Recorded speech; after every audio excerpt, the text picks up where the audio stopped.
Hello friends, today I am going to discuss a case with leukomatous grade opacity in the inferior half of the cornea with intumescent cataract.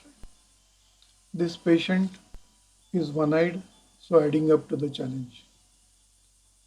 Doing a CCC is difficult because of intumescence and corneal opacity in the inferior part. So I am using hyaluron, that is hyaluronic acid.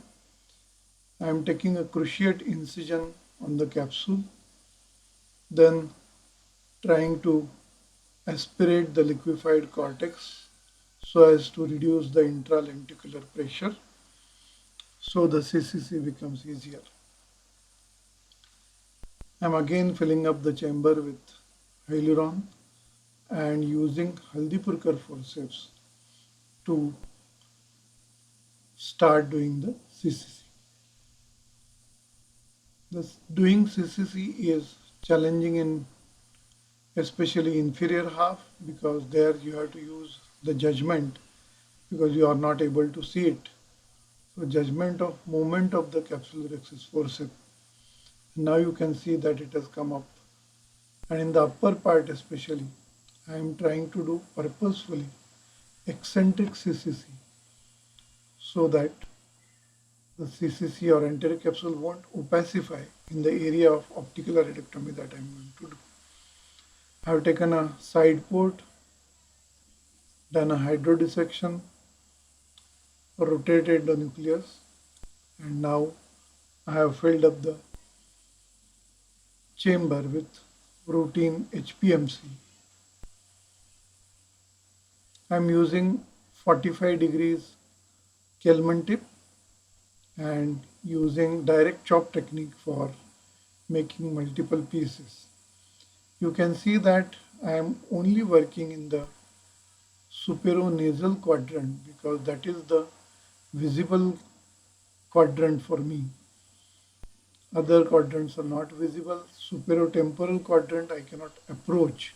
So only quadrant I can approach is superonasal.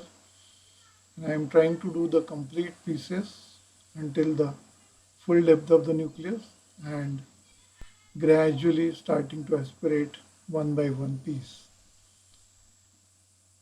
Now in order to take care of the endothelial cells, I will try and inject viscoelastic repeatedly so as to protect the endothelium.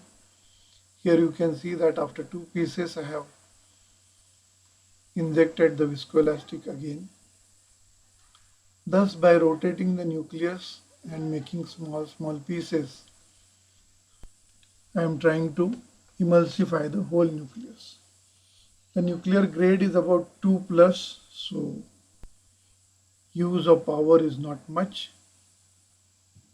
And vacuum that I have set on 400 and aspiration flow rate at 40.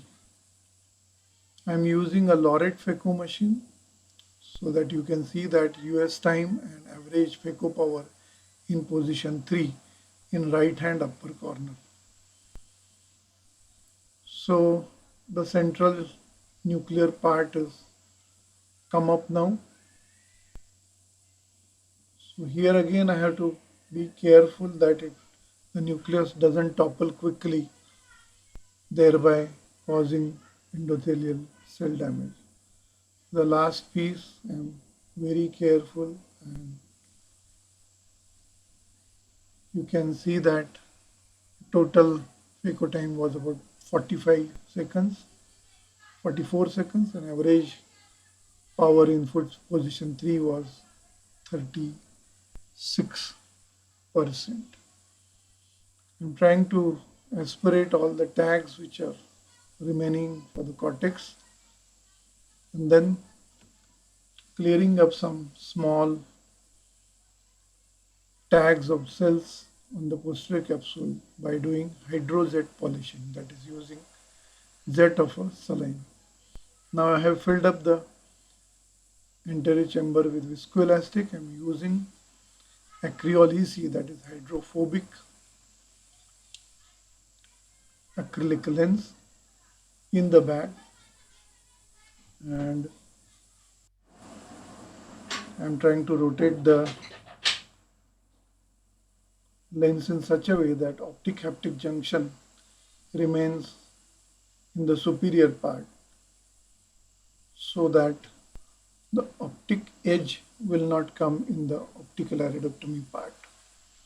Now after this, I am using a Vanna scissor to do a superonasal optical iridotomy, so that even if the pupil constricts, the key shape opening of the pupil will be useful to have at least 6 by 36 to 6 by 24 vision. You can see that there is one more opacity in the superior nasal quadrant also. So only the superior part is being used optically. So that particular part I have used for making the optical iridotomy. If I would have tried to do it superotemporally, I must have taken one more incision in the inferonasal part and used a scissor, a side port scissor through that.